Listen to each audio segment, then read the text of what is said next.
नमस्कार मित्रांनो. श्री स्वामी समर्थ. श्री दत्त गुरु महाराज की जय. गुरुपौर्णिमा हा केवळ एक सण नाही, तर गुरुचरणी कृतज्ञता व्यक्त करण्याचा अत्यंत पवित्र दिवस आहे. या दिवशी हजारो भक्त श्री गुरुचरित्र पारायण करतात. पण अनेकांच्या मनात प्रश्न असतो, गुरुचरित्र पारायण कधी सुरू करावे? किती दिवसांत पुरे करावे? महिलांनी पारायण करू शकते का? पारायण करताना कोणते नियम पाळावेत? मध्येच खंड पडला तर काय करावे? गुरुपौर्णिमेला एक दिवसीय पारायण करता येते का? आजच्या या विशेष व्हिडिओमध्ये आपण या सर्व प्रश्नांची सविस्तर माहिती जाणून घेणार आहोत. व्हिडिओ शेवटपर्यंत नक्की पहा आणि श्री गुरुदेव दत्त हा कमेंटमध्ये अवश्य लिहा. श्री गुरुचरित्र म्हणजे काय? श्री गुरुचरित्र हा दत्त संप्रदायातील अत्यंत पवित्र ग्रंथ आहे. या ग्रंथात श्रीपाद श्रीवल्लभ आणि श्री नरसिंह सरस्वती यांच्या दिव्य लीलांचे वर्णन आहे.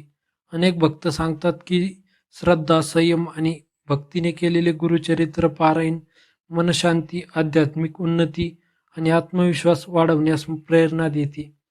भक्ती परंपरेनुसार अनेकांना यामुळे सकारात्मक अनुभव आल्याचे सांगितले जाते. गुरुपौर्णिमेचे महत्त्व. गुरुपौर्णिमा म्हणजे व्यासपूजनाचा दिवस. हा दिवस गुरूंच्या कृपेसाठी विशेष मानला जातो. या दिवशी केलेले नामस्मरण, जप, दान, सेवा आणि गुरुचरित्र पारायण यांना भक्ती परंपरेत विशेष महत्त्व दिले जाते. पारायण कधी सुरू करावे?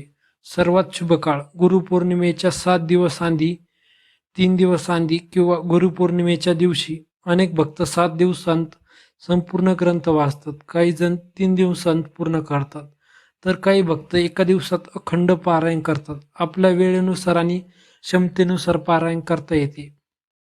पारायणाची तयारी. सकाळी लवकर उठावे, स्नान करून स्वच्छ वस्त्रे परिधान करावीत, देवघर स्वच्छ ठेवावे, श्री दत्त, श्री स्वामी समर्थ किंवा गुरूंचा फोटो ठेवा, समोर तुपाचा दिवा लावा, फुले नैवेद्य अर्पण करा. त्यानंतर प्रार्थना करून संकल्प घ्यावा. संकल्प कसा करावा? हे श्री दत्तगुरु, तुमच्या कृपेने मी श्रद्धा आणि भक्तिभावाने श्री गुरुचरित्र पारायण सुरू करत आहे. हे पारायण निर्विघ्न पूर्ण होऊन दे. इतकाच साधा संकल्प पुरेसा आहे. पारायणाचे नियम. शक्य असल्यास सात्विक आहार घ्यावा, खोटे बोलणे टाळावे, राग, द्वेष, वाद टाळावेत, दररोज ठराविक वेळी वाचन करावे, स्वच्छता राखावी, देवाचे नामस्मरण करत राहावे, शक्य असल्यास ब्रह्मचार्याचे पालन करावे, मद्य, मांसाहार आणि व्यसनांपासून दूर राहावे. हे नियम बंधन म्हणून नव्हे तर साधनेचा भाग म्हणून समजावेत. महिलांनी पारायण करू शकते का? हा प्रश्न अनेकांना पडतो. याबाबत वेगवेगळ्या परंपरांमध्ये वेगवेगळे आचार आढळतात. अनेक ठिकाणी महिलाही श्रद्धेने गुरुचरित्र वाचतात, तर काही परंपरांमध्ये विशिष्ट धार्मिक नियम पाळले जातात. म्हणून आपल्या घरातील परंपरा किंवा आपल्या गुरूंचे मार्गदर्शन यानुसार निर्णय घेणे योग्य ठरेल. महत्त्वाची गोष्ट म्हणजे श्रद्धा, नम्रता आणि गुरुचरणावरील विश्वास.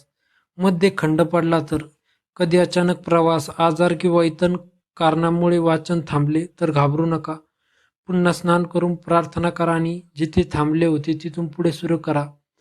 मनात अपराधीपण ठेवू नका. पारायणानंतर काय करावे? पूर्ण झाल्यावर आरती करावी, दत्तमंत्र जप करावा, शक्य असल्यास प्रसाद वाटावा, गरिबांना अन्नदान करावे, गुरूंचे आभार मानावेत. पारायणाचे आध्यात्मिक महत्त्व. गुरुचरित्र हे फक्त पुस्तक नाही, तो गुरूंच्या कृपेचा अनुभव घेण्याचा एक आध्यात्मिक मार्ग मानला जातो.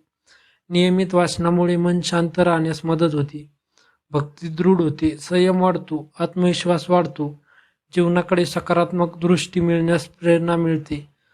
भक्तांच्या प्रेरणादायी अनुभव. अनेक भक्त सांगतात, गुरुचरित्र वाचायला सुरुवात केल्यापासून मनातील भीती कमी झाली. काही म्हणतात नामस्मरणाची सवय लागली, काहींना मानसिक आधार मिळाला. हे अनुभव वैयक्तिक असतात आणि प्रत्येकाचा अनुभव वेगळा असू शकतो. गुरुपौर्णिमेची विशेष साधना. त्या दिवशी शक्य असल्यास 108 वेळा श्री गुरुदेव दत्त, स्वामी समर्थ नाम जप, गुरूंची आरती, अन्नदान, पक्ष्यांना दाणे, गायला चारा, गरजूंना मदत या सेवा भक्तिभावाने करावीत. मित्रांनो, पारायणाचे खरे सामर्थ्य केवळ नियमांमध्ये नाही, तर श्रद्धा, नम्रता आणि सातत्यपूर्ण साधनेमध्ये आहे. गुरूंकडे काही मागायचे असेल तर प्रथम त्यांच्यावर पूर्ण विश्वास ठेवा. गुरु योग्य वेळ योग्य तेच देतात. आजच्या पौर्णिमेच्या पवित्र दिनानिमित्त आपण एक संकल्प करूया. दररोज काही मिनिटे तरी गुरूंचे नामस्मरण करावे. गुरुपौर्णिमेच्या दिवशी श्री गुरुचरित्र पारायण का करावे? गुरूंची कृपा मिळवून देणारी एक सत्यकथा. भक्तांनो, आज मी तुम्हाला जी कथा सांगणार आहे ती केवळ एक कथा नाही, ती श्रद्धा, विश्वास आणि गुरुचरणी संपूर्ण समर्पणाची प्रेरणादायी गोष्ट आहे. ही एक कथा आहे एका सामान्य माणसाची, ज्याच्याकडे पैसे नव्हते, नशीब साथ देत नव्हते, घरात सतत भांडणे, कामात अपयश, रात्रभर झोप लागत नव्हती. मनात एकच प्रश्न, देवा माझे दिवस कधी बदलणार? अशाच अवस्थेत एके दिवशी त्याची भेट एका वृद्ध दत्तभक्ताशी झाली. त्या वृद्धाने त्याच्याकडे पाहून शांतपणे विचारले, बाळा, तू कधी गुरुचरित्र पारायण केले आहेस का? तो म्हणाला, नाही महाराज, मला त्याची माहितीच नाही. वृद्ध हसले आणि म्हणाले, या गुरुपौर्णिमेला श्रद्धेने गुरुचरित्राचे पारायण सुरू कर. काही मागू नकोस, फक्त गुरूंवर विश्वास ठेव.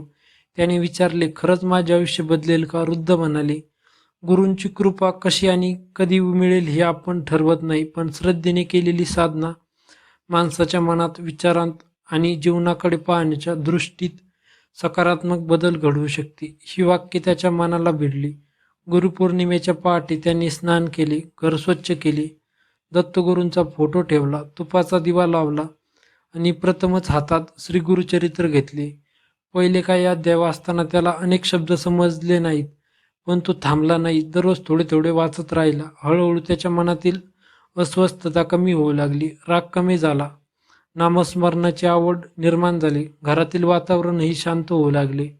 काही महिन्यांनी त्याला नवी नोकरी मिळाली. तो म्हणायचा, माझ्या आयुष्यातील सर्वात मोठा बदल म्हणजे माझ्या मनाला मिळालेली शांती.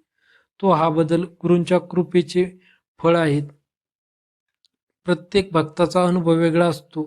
कोणालाही चमत्काराची हमी देता येत नाही, परंतु श्रद्धा, सातत्यपूर्ण साधना आणि सकारात्मक जीवनशैली यांचा लाभ अनेकांना होत असल्याचे भक्त सांगतात. यामुळेच गुरुपौर्णिमेला श्री गुरुचरित्र पारायणाला विशेष महत्त्व दिले आहे.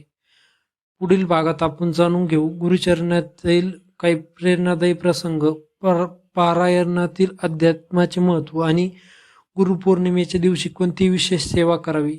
गुरुपौर्णिमेच्या दिवशी श्री गुरुचरित्र पारायण का करावे? प्रेरणादायी कथा, गुरुचरित्रातील प्रसंग आणि पारायणाचे महत्त्व.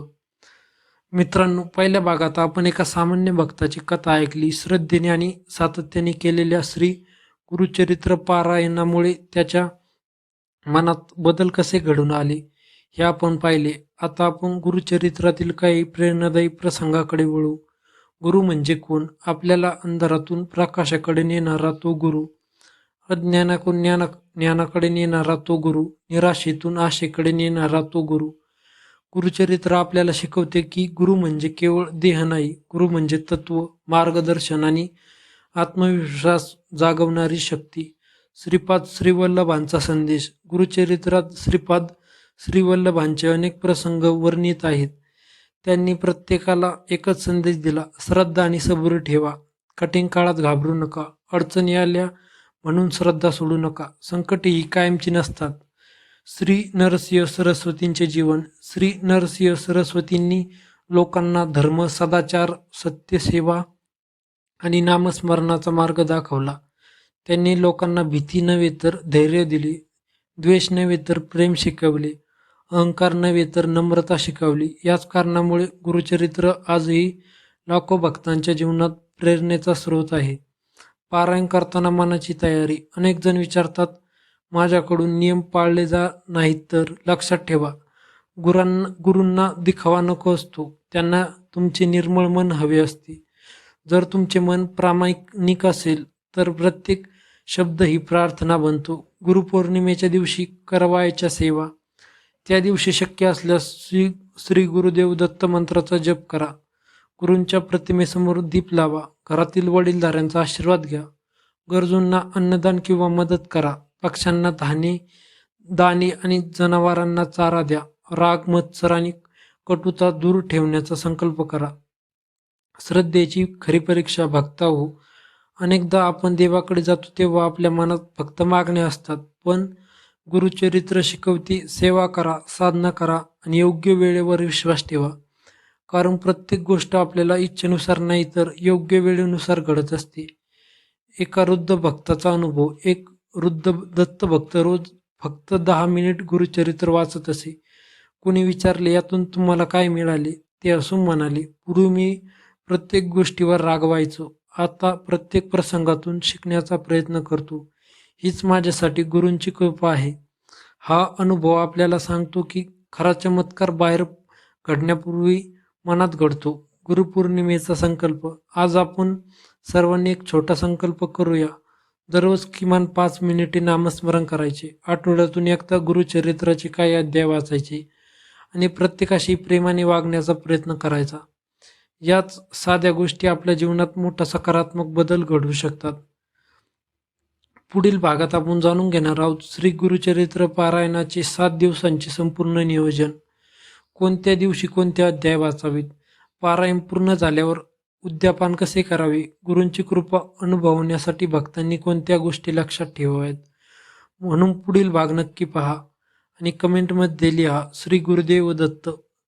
गुरुपौर्णिमेच्या दिवशी श्री गुरुचरित्र पारायण का करावे, 7 दिवसांचे पारायण, नियम, उद्यापन आणि गुरूंची कृपा. मित्रांनो, आत्तापर्यंत आपण गुरुपौर्णिमेचे महत्त्व, श्री गुरुचरित्रातील आध्यात्मिक स्थान आणि एका भक्ताची प्रेरणादायी कथा ऐकली. आता आपण जाणून घेऊया 7 दिवसांचे श्री गुरुचरित्र पारायण कसे करावे आणि पारायण पूर्ण झाल्यावर उद्यापन कसे करावे. 7 दिवसांचे पारायण कसे करावे. भक्तांमध्ये अध्याय विभागणीच्या विविध परंपरा आढळतात. त्यामुळे आपल्या घरातील परंपरा किंवा गुरूंच्या मार्गदर्शनानुसार विभागणी करावी. मुख्य गोष्ट म्हणजे संपूर्ण ग्रंथ श्रद्धेने आणि सातत्याने पूर्ण करावे नाही. दररोज शक्यतो एकाच वेळी वाचन करावे. वाचनापूर्वी स्नान करा, स्वच्छ वस्त्रे परिधान करा, दीप प्रज्वलित करा, श्री गुरुदेव दत्त या मंत्राचा जप करून वाचन सुरू करा. जर एखाद्या दिवशी अधिक वेळ मिळाला तर अधिक वाचा, कमी वेळ मिळाला तर कमी वाचा, पण सातत्य सोडू नका. वाचन करताना कोणती भावना असावी. अनेक जण शब्द मोजतात, किती अध्याय झाले, किती बाकी आहेत, पण गुरुचरित्र आपल्याला शब्दांपेक्षा भावनेचे महत्त्व शिकवते. प्रत्येक ओळ वाचताना मनात असा भाव ठेवा, गुरुदेव मला योग्य मार्ग दाखवा, माझ्यातील अहंकार, भीती आणि नकारात्मकता दूर करण्याची शक्ती द्या. गुरूंची कृपा म्हणजे लोक म्हणतात, अनेकदा विचारतात, गुरूंची कृपा कशी ओळखावी. गुरूंची कृपा नेहमीच एखाद्या चमत्काराच्या रूपात प्रकट होईल असे नाही. कधी ती योग्य निर्णय घेण्याच्या बुद्धी असते, कधी संकटात धैर्य टिकण्यास शक्ती असते, कधी चुकीच्या मार्गापासून दूर राहण्याची प्रेरणा असते आणि कधी मनाला लाभलेली शांतता ही गुरूंची कृपा वाटू शकते. उद्यापन कसे करावे. पारायण पूर्ण झाल्यावर गुरूंच्या प्रतिमेसमोर नम्रतेने प्रार्थना करा, आरती करा, शक्य असल्यास प्रसाद वाटा, कुटुंबासोबत नामस्मरण करा, आपल्या क्षमतेनुसार अन्नदान किंवा गरजूंना मदत करा. उद्यापनाचा खरा अर्थ मोठा खर्च नसून कृतज्ञता व्यक्त करणे हा आहे. एक प्रेरणादायी प्रसंग. एक गरीब शेतकरी दरवर्षी गुरुपौर्णिमेला गुरुचरित्र पारायण करायचा. त्याच्याकडे मोठा नैवेद्य नव्हता, महागडी पूजा नव्हती, फक्त एक छोटा दिवा, थोडी साखर आणि मनापासून केलेली प्रार्थना. कोणीतरी त्याला विचारले, इतक्या साध्या पद्धतीने पूजा करून तुला समाधान मिळते का? तो हसला आणि म्हणाला, गुरूंनी माझ्या वस्तूंची नाही, माझ्या भावनेची गरज आहे. हीच या साधनेची खरी शिकवण आहे. गुरुपौर्णिमेचा अंतिम संदेश. मित्रांनो, जीवनात पैसा, मानसन्मान आणि यश महत्त्वाचे आहे, पण त्याहूनही अधिक महत्त्वाची गोष्ट म्हणजे योग्य मार्गदर्शन. त्याच्या जीवनात सद्गुरूंचे तत्व जागृत होते. त्याला प्रत्येक संकटातून शिकण्याची ताकद मिळते. म्हणून या गुरुपौर्णिमेला एक संकल्प करा. दररोज काही मिनिटे नामस्मरण, थोडेसे सस्ताहिस्त वाचन आणि प्रत्येकाशी प्रेमाने वागण्याचा प्रयत्न करा. हीच गुरुसेवा आहे. मित्रांनो, जर हा व्हिडिओ तुम्हाला आवडला असेल तर लाईक करा, आपल्या मित्रपरिवारासोबत शेअर करा आणि आपल्या भक्तिरंग सागर या चॅनलला सबस्क्राईब करा. कमेंटमध्ये भक्तिभावाने नक्की लिहा. श्री गुरुदेव दत्त. श्री स्वामी समर्थ महाराज की जय. धन्यवाद.